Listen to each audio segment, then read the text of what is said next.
semuanya, jumpa dengan saya Fitri Rizky Aulia dan rekan cantik saya Rika Mayasari. dan kedua teman kita Robi Julius dan Dimas Prayoga di depan sana sebagai tim kreatif di podcast Komunikasi edisi Pratikum mata kuliah jurnalistik audio dengan dosen pengampun Ibu Bianca Virgiana MIKOM. Jadi Wawa, kali ini kita akan membahas nih seputar pemadam kebakaran. Dan di depan kita ini sudah ada bintang tamu yang bisa kita lihat, seorang kakak-kakak yang gagah berani, tampan dermawan. Marilah kita sambut yang ini Kak Dwi. Halo Kak Dwi. Halo ya. Perkenalkan, nama saya Andang Dwi Harmoko, salah satu anggota pemadam kebakaran Batu Raja. Tepatnya saya bertugas di pos induk di Kemlak, tepatnya di Pemda Kemlak, Kecamatan Batu Raja Timur. Okay. Saya ingin bertanya Pak, kira-kira Bapak mulai bekerja di Damkar ini sejak tahun berapa ya Pak? Baik, saya bekerja di Damkar itu pertama itu tahun 2013. Jadi kalau sampai sekarang 2023, 10 tahun lah kurang lebih saya bekerja di sana. Lama. Jadi selama 10 tahun alhamdulillah kita mengabdikan semua segalanya buat Damkar. Seperti itu. Menurut Bapak bagaimana sih untuk bisa menjadi seorang Damkar itu sendiri? Kalau untuk menjadi petugas Damkar itu tentunya kita bicara syarat ya. Syaratnya yang pertama itu ya sehat jasmani rohani, kemudian tidak buta warna, kemudian kalau untuk pria itu tinggi badan maksimal 160 seperti itu, dan untuk wanitanya 155, kemudian tidak takut ketinggian, kemudian tidak takut asap, tidak takut api, dan tidak takut hewan binatang buas seperti itu. Kemudian apa saja sih kegiatan yang dilakukan seorang Damkar? Apakah yang bekerja di Damkar ketika ada kejadian seluruh anggota terjun ke lapangan atau punya tupoksi masing-masing? Kalau sedang terjadi kebakaran tentunya kita itu bekerja sesuai dengan tupoksinya tadi ya Mbak ya. Setiap petugas pemadam kebakaran itu sudah dibagi voksinya tersendiri. Kalau misalnya kita ketika menerima telepon seperti itu, kemudian bergerak menuju TKP, itu kan selalu diiringin oleh satu mobil penyuplai air, kemudian satu mobil blangwirnya kalau orang bilang awamnya, kemudian mobil penyuplai air. Nah di situ beda antara tugas daripada tim blangwir tadi dengan tim penyuplai air, karena dalam satu tim untuk petugas pemadamnya itu terdiri dari 8 orang seperti itu biasanya. Kalau untuk tim penyuplai air itu 2 orang. Dia tugasnya menyuplai air ketika ketika mobil daripada pemadam ini habis seperti itu. Jadi gini Pak, kan kakak sudah bekerja selama 10 tahun mengabdi di Damkar ya. Jadi kalau setiap mengatasi telepon dari masyarakat kan ditelepon nih Kak. Yeah. Kalau ditelepon tuh harus siap siaga atau nunggu dulu ini Kak? Apa memang di markas Kakak itu sudah siap setiap regu tuh berjaga untuk mengatasi telepon dari masyarakat itu Kak? Oke, baik. Kalau ketika ada telepon dari masyarakat, kami itu tim pemadam kebakaran itu sudah standby siap ketika ada telepon masuk. Jadi ketika ada telepon masuk, semua anggota ataupun tim dari pemadam kebakaran itu segera bergerak, tidak lagi ada tunggu-tungguan, karena estimasi waktu yang ditempuh ketika masuk telepon itu respon time-nya, kalau kami biasa bilang seperti itu istilahnya, respon time-nya itu 15 menit menuju TKP. Seperti itu ya. Memang ada durasi yang harus dikejar langsung gitu Kak, ya. 15 menit. Karena takutnya apabila terlalu lama, kita itu kan pemadam kebakaran identik dengan terlambat datang seperti itu ya. Padahal tugas kita itu sebagai pemadam kebakaran di Kabupaten Oku ini sudah semaksimal mungkin itu Mbak. 15 menit itu respon time yang kita tempuh, tetapi kalau bisa 10 menit kita sudah sampai TKP. Iya. karena tergantung jauh dekat jarak yang kita tempuh seperti itu. Tapi dengan respon warga kebanyakan nih ya Kak, Ya. itu kayak kemana damkar nih kok lamunan ini tuh. Biasanya- Padahal kan ya kita sebagai kakak sebagai anak itu sudah semaksimal mungkin Semaksimal menempatkan waktu. mungkin. Tapi memang ada respon orang yang kurang bersyukur. Ya. Karena mungkin panik atau Iya panik, bagaimana terlalu Benar, panik. benar. Itu bisa dimaklumi sih Kak, terlalu panik. Apa saja penyebab terjadinya kebakaran biasanya, Kak? Kalau bicara penyebab kebakaran itu biasanya sering kita sebut human error ataupun kesalahan manusia. Kebanyakan seperti itu. Karena kenapa? Apa namanya itu? Kita kadang-kadang lalai dalam istilahnya dalam kegiatan sehari-hari aja, misalnya memasak seperti itu, ataupun dari kebakaran dari gas, lupa menutup mematikan kompor gas seperti itu, ataupun bisa jadi perawatan daripada selang gasnya itu bisa kadang-kadang kita lupa, lalai, jadi terjadi kebocoran. Nah, yang perlu diingat, ledakan gas itu bukan tabung gas LPG itu yang meledak, tetapi ketika terjadi kebocoran dari tabung gas tersebut, dia menggumpal di suatu ruangan karena tertutup, tidak ada ventilasi, jadi dia tidak keluar antara. Kemudian adanya sedikit percikan api sebagai pemicu. Itu yang terjadi kalau misalnya terjadi ledakan gas. Kalau untuk tabung gasnya itu jarang sekali sebenarnya itu meledak. Kemudian berikutnya biasanya dari aliran listrik ya, konslet listrik seperti itu. Biasanya masyarakat itu kadang lalai. Instalasi di rumah kita itu kalau wajibnya itu sekitar 5 atau 10 tahun itu harus diulang lagi. Karena kita tidak tahu kan, andaikan dia termakan oleh tikus ataupun karena terlalu panas tegangan yang tinggi, itu bisa menyebabkan konslet. Jadi kebanyakan kesalahan manusia itu sendiri biasanya terjadi kebakaran. Tadi tuh kan kalau untuk nyampe ke tujuan tuh dengan durasi 15 menit. 15 menit. Kalau untuk waktu memadamkan api tuh ada durasi khusus enggak Kak dari damkar? Baik. Kalau untuk memadamkan api tidak ada durasi khusus, kita lihat seberapa besar apinya itu. Jadi kalau misalnya lebih cepat lebih baik, karena kita biasanya metode yang pertama kali harus dilakukan itu tadi biasa kita sebut dengan isolasi. Kenapa seperti itu? Supaya api tadi tidak merambat ke bagian yang lain. Seperti itu. Biasanya seperti satu tim penyerang dan satu lagi tim untuk mengisolasi supaya tidak ada rambatan ke tempat yang biar lain. tidak lebih besar Kak ya apinya. Iya, seperti itu. Jadi Apakah setiap harinya ada kejadian khususnya di Oku ini sendiri, Kak? Tidak tentu. Alhamdulillah aman Kak Tidak tentu, semoga ya, harapan kami pun dari sini jangan sampai terjadi, Jangan karena sampai, betul. kerugian itu akibat kebakaran itu banyak sekali. besar Ya. Kak ya. Iya. Iya. Ketika ada kejadian kebakaran yang besar gitu, Kak ya, bagaimana cara anggota damkar mengatasi supaya api itu cepat padam? Itu tadi Mbak, kalau misalnya untuk bicara cepat padam itu, kita selama ini sebagai petugas pemadam kebakaran hanya banyak sekali melakukan beberapa teknik tadi. Yang pertama kita isolasi, kemudian kita lakukan penyerangan ke titik terbakarnya.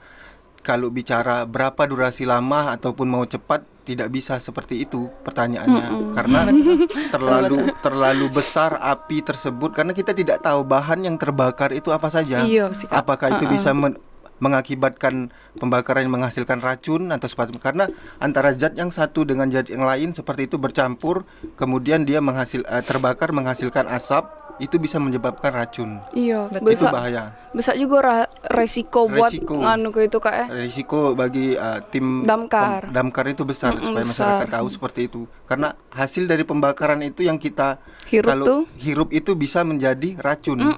Karena kita tidak tahu itu tuh zat apa Saja yang itu. terbakar tercampur antara zat A, B, dan C seperti itu. Kalau terbakar cemburu, lemak juga Kak ya. Itu terbakar materi Kak. Oke. Menurut Bapak, seberapa besar sih ketika terjadinya kebakaran ini menimbulkan dampak kerugian untuk orang-orang yang terkena musibah?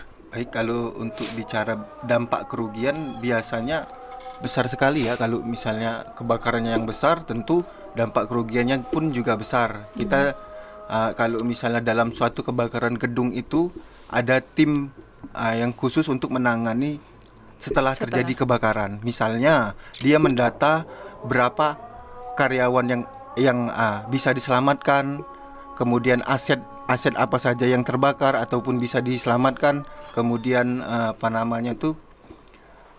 benda-benda berharga lain. Kemudian mereka itu kan biasanya kalau sudah dikumpulkan dalam satu titik kumpul, ada tim tersendiri, tim tim rescue atau tim ini disebut seperti itu. Dia mendata hasil daripada kebakaran tersebut. Nah, tim rescue nih Kak. Tim rescue itu apa Kak?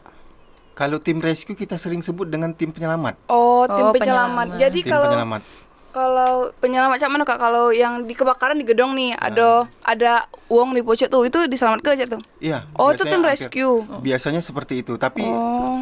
untuk diketahui, tim rescue itu bukan cuma hanya menyelamatkan korban waktu terjadi kebakaran. Kalau kita di Kabupaten Ogan Komering Ulu ini, tim rescue itu sudah bisa menyelamatkan misalnya jari yang cincinnya nggak bisa dilepas, seperti itu bisa menghubungi tim rescue. Oh. Kemudian ada ular masuk ke dalam rumah, seperti itu. Kemudian ada yang orang masuk ke dalam sumur, itu bisa kita panggil ke tim masuk rescue. sumur, Kak. Bisa Aduh, Kak, jadi. kejadiannya, Kak. Ada orang masuk Aduh, sumur, Kak. yang masuk sumur, ataupun ya kucing seperti itu bisa masuk sumur. Oh iya, kucing. Kadang-kadang Maksudnya seperti manusia itu. gitu Kak? Manusia bisa. Oh bisa. Oh, aduh Kak. Ada tempo hari kejadiannya di Sukaraya kalau nggak salah. Oh iya, kalau oh nggak ya. salah. Serius loh Kak. Lagi memperbaiki instalasi kelistrikan untuk mesinnya. Siap. Dia ini kejebur ke dalam. Selamat tapi Kak. Jatuh ke dalam. Yang satu pertama kejebur, kemudian yang satu anaknya mau nolongin ikut jatuh ke dalam. ya. Kemudian tim rescue datang, Mm-mm. satu korban bisa diselamatkan, yang satunya tidak. Innalillahi. Sekitar pernah terjadi kebakaran. Ya, Tapi memang jadi damkar ini bukan hanya untuk memadamkan api ya Kak. iya. Jadi banyak Banyak nih. sekali. Iya. Jadi untuk teman-teman wawak-wawakku, kalau tangannya nak putus gara-gara cincin, telepon damkar nih bos. Damkar. Senggol tuh. Pemadam kebakaran. Tim rescue tentunya. Rescue nih bos. Iya. Sekali lagi itu tidak ada sedikit bayaran pun ya kepada Wah, masyarakat. Dengar Wak Kepada kate. teman-teman sekalian, kalau misalnya manggil tim rescue ataupun tim damkar, tidak ada dipungut biaya. Wak. Free. Gratis Semua- jadi Kak ya. Tapi Wak berpikir Semuanya baik free. gitu. Kopi Kak Kalau itu, Kalau udah puasa itu Pit. Iya, tapi puasa gitu. Puasa. Iya. ya kalau itu adat kita orang timur ya. Tapi Kak, pernah nih kejadian kalau uang nak bunuh diri tuh tim rescue juga tuh Kak? Nak bunuh diri yang Yang- kemarin dulu tuh nah. Iya, Yang- tim rescue bisa bisa menyelamatkan seperti misalnya mau lompat dari atas gedung Iya. seperti itu. Banyak kan Kak kasus-kasusnya tuh. Kalau kemarin itu ada yang di sini loh, di Air Karang di Kemelak sini sebelum Cucian itu kemarin itu ada yang pengen sudah naik ke atas Tower. tower pemancar untuk HP itu. Iya. Dia katanya mau loncat gara-gara masalah cinta. Allahu Akbar, Wak, jangan Wak jangan Wak. Dia mau loncat ya, di situ kita kerjasama dengan tim BPBD waktu itu untuk Jadi menyelamatkan. negosiasi sama korban gitu Kak. Di atas korban itu nggak mau turun kalau nggak dipaksa. Jadi ya sebisa mungkin lah caranya, Bujuk Kak. Bujuk. ya mungkin caranya kearifan lokal lah, bagaimana caranya seperti itu. Biar dia bisa turun. Kalau kita jelasin seperti apa caranya terlalu ekstrim. Ya. Iya sih Kak. Tapi Kak, kalau bukan cuman uang tuh masuk rumah ular masuk rumah. Masuk rumah. Sepanjang Kakak 10 tahun nih Kak, kan pasti banyak jenis ular. Ular apa yang paling sering itu Kak yang Masuk masuk ke rumah. dalam rumah? Yang paling sering masuk rumah itu biasanya sejenis kayak ular sanca, kalau bisa orang bilang ular sawah kayak gitu ya. Yang itu ular Ular sanca. sawah. Kemudian itu yang sering ke kandang ayam, ataupun kemudian ular kobra yang Wow. ular kobra. Pernah itu terjadi Kak? Iya, biasanya itu paling sering itu. Entah kenapa kalau untuk daerah kita ini itu Iya, paling sering. Ular Yang masuk- kobra, Kak, ya? Kobra itu biasanya kobra yang kecil-kecil seperti anaknya seperti itu. Dia itu pemicu masuknya itu biasanya dia kejar-kejar anak kodok seperti itu. Kemudian ngikut dari belakang. Tak alam pula kayak anak kodok gitu nak melompat-lompat masuk rumah. Melompat-lompat masuk rumah, ularnya ikut, kobranya. Kemudian tikus biasanya. Oh, biasa. Kobra itu paling, kalau misalnya lingkungan kita yang kotor ataupun gudang kita yang nggak pernah dibersihin, biasanya dia sering sekali. Iya sih Kak. Sama juga kalau rumah dekat hutan Kak. Dekat hutan. Kemudian kalau bisa ya, kalau misalnya tipsnya, kalau misalnya untuk mengurangi supaya kobra seperti ular masuk itu, sebisa mungkin kalau misalnya ada tumpukan genteng ataupun biasanya itu kan bata-bata seperti itu kan dia itu dingin. Dia paling lembab. suka, dia lembab dan dingin paling suka. Ataupun bekas karang, waktu batu karang bekas orang bikin rumah kan. Iya. Nggak selesai itu, maksudnya nggak habis, dia itu paling sering dia bersangkar di sana itu. Oh, Kak, ini mau khas ular Kak. Kan kata orang nih, kalau rumah kita tuh masuk ular, lempar garam. Itu ngepek nggak Kak sama ular itu? Ular nggak ngepek sama garam. Denger Wak, nggak ngepek kok sama garam. Mau 1 kilo garam dilempar nggak ada ini. Nggak ada efek. Berarti Wak. itu hoax, Wak. Hoax ya Wak. Sejenis untuk ular seperti itu dia paling sensitif dengan aroma yang tajam. Aroma cak mana Kak? Seperti parfum, seperti jadi kalau misalnya bau seperti kapur baru, seperti aroma tajam seperti itu, Lari dia, Kak? tidak mau tidak mendekat. mau. Jadi kalau garam nggak ngepek Kak. Kobra itu penciumannya tajam, hampir sama dengan penglihatan. Makanya dia sangat sensitif dengan yang bau yang tajam. Kalau garam nggak ada. Dengar Wak pakai bau yang tajam, harum-harum aroma yang tajam, biar bisa mengusir ular. Jadi Kak, kalau kan selama nangkar ular nih Kak, itu pernah enggak Kak kejadian anggota damkar yang kena tuk itu? Kena patuknya. Iya Kak. Jadi kalau misalnya selama ini alhamdulillah belum ada kejadian ya. Alhamdulillah belum ada aman. kejadian Terlatih seperti itu. semua Kak, alhamdulillah. Terlatih bukan berarti hebat, tapi kita selalu kalau hari-hari itu kita latihan. Tidak ada orang hebat kalau bagi kami itu, tapi orang yang terlatih. Orang terlatih. Damkar nih Bos, senggol bang. Semakin terlatih, ya Semakin bisa Kak semakin terbiasa menghadapi hal yang seperti itu. Tapi Kak, ini kan posisi Kak lagi poso. Ya. Itu masih ada kan di markas nih? Masih. Itu masih melayani jadi Kak walaupun posisi puasa sih. Masih tetap melayani karena walaupun puasa, walaupun hujan badai kan? Hujan badai, angin ribut halilintar. Demi melayani masyarakat Kabupaten Ogan Komering. Itu berlaku untuk 24 jam ya Kak? 24 jam. Untuk melayani. Kita kerja itu kan sip-sipan. 1, 2, dan 3 seperti 3 sip Kak? 3 sip. Jadi satu sip itu masuk dari jam 8 pagi, pulangnya jam 8 pagi besok lagi. Wow, 12 jam. Kemudian masuk sip 2. Masuk sip 3. Tapi setelah itu kita libur 2 hari. Dari jam 8 ketemu jam 8 kita libur 2 hari seperti itu. Tapi memang ada sipnya Kak Ada sip-sipan. Bagi-bagiannya. 24 jam seperti itu. Jadi diingat ya, kalau misalnya sebentar Mbak ya, kalau penyampaian, kalau misalnya terjadi kebakaran, untuk teman-teman ataupun masyarakat yang lainnya mesti ingat nomor teleponnya. Nah kita sebut itu Kak. Oke, kita sebut ibe. Nomor teleponnya untuk pemadam kebakaran Kabupaten Oku, pos induk Kemelak itu 0735 ya 322 113 nih. Bisa juga panggilan itu untuk tim rescue juga Kak. ke nomor yang itu tadi. Iya. Oke Kak, ini ada lagi pertanyaan Kak. Ya, silakan. Berarti memang ada bagiannya Kak ya, emang yang kalau misalnya untuk melayani telepon ataupun yang di bagian lapangannya. Oh iya. Ada. Kita itu ada tim piket telepon seperti itu. Mereka berarti ada piket juga. Piket telepon itu 24 jam. Biasanya seperti itu 24 jam. Jadi ketika ada telepon masuk, mereka yang melayani. Kemudian setelah ada telepon masuk kebakaran, tadi laporan kepada Komandan Regu. Komandan Regu nanti memutuskan apakah harus langsung ke TKP ataupun cek lokasi terlebih dahulu. Tapi kalau informasinya sudah pilot, biasanya kami menuju langsung. Oh, jadi konfirmasi dulu pilot tidak Kak, takut uang jahil gitu Kak. Iya, pernah kejadian seperti itu. Waktu itu terjadi sama saya sendiri waktu piket telepon. Saya ditelepon ada kebakaran di Batu Marta. Allahu Dulu itu Akbar. 2000 berapa itu ya, terlupa.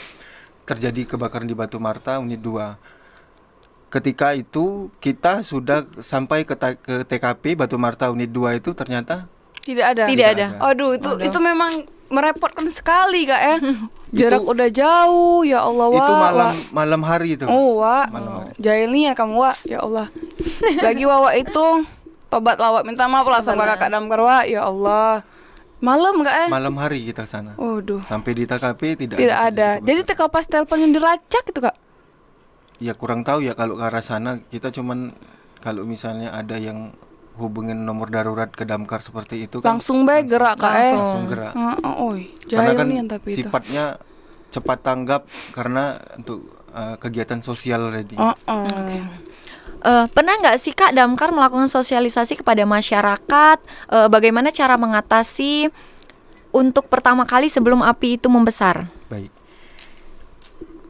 Kemarin sekitar tahun 2000 sering sih beberapa kecamatan yang saya pernah lakukan itu simulasi di Kecamatan Talang Jawa. Tahan jawab. Talang Jawa itu dikumpulkan hampir semua RT di sana. Tempo hari itu dikumpulkan dengan beberapa RT di sana dan kita kasih edukasi masalah pemadaman pencegahan pemadam kebakaran seperti itu. Jadi bagaimana caranya jika terjadi kebakaran, apa saja yang harus dilakukan seperti itu.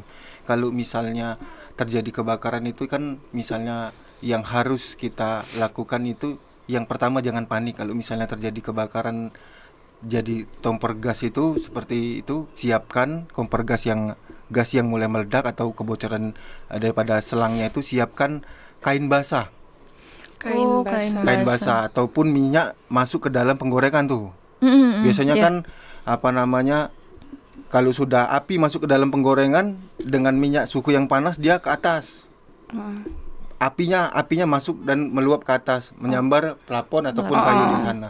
Itu biasanya yang bikin panik itu ibu-ibu yang teriakannya lebih besar daripada apinya. Padahal apinya belum besar itu kayaknya. Ibu Kak. Ibu-ibu seperti itu biasanya. Tapi jangan panik sebenarnya kalau misalnya kejadian seperti itu. Harus siap karung basah ataupun karung goni. Ini metode pemadaman secara tradisional. Kita dibagi menjadi dua, ada yang apa namanya itu secara tradisional dan secara modern menggunakan alat yang disebut dengan APAR. Alat pemadam api ringan.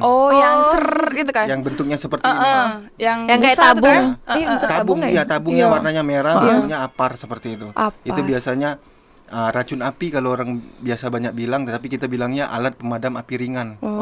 Karena bisa diangkat, dia itu beratnya 0 sampai 6 kilogram, ada yang 3 kilogram, ada yang 1,5 untuk di mobil yang kecil sebesar ini, ada yang 3 kilo seperti itu.